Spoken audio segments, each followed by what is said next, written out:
Marami ang nagulat nang mag-post na nalalapit na ang programa na Quizmosa ni OG Diaz sa TV5. Ayon sa post, patuloy na tumututok sa tsismisang may kwarta sa nalalapit na pagtatapos ng Quizmosa.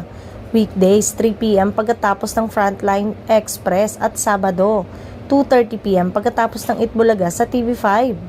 Ayon sa source, mababa daw ang ratings nito at hindi na umusad. Ito ay ang show ni OG Diaz na game show na may chismis ang concept nito. October 21, unang nag-premiere ng show ng former ABS-CBN talent. Nagpasalamat naman si OG sa warm welcome sa kanya ng TV5.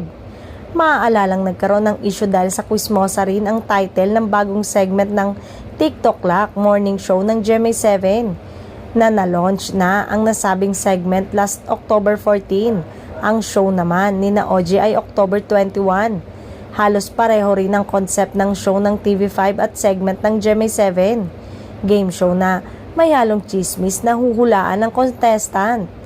Nakasama ni OG sa nagpapatawa at mag-entertain sa viewers, ang viral comedian at content creator na si Ton Soriano, ang social media star na si Tita Jegs at ang heartthrob na si Kid Yambao.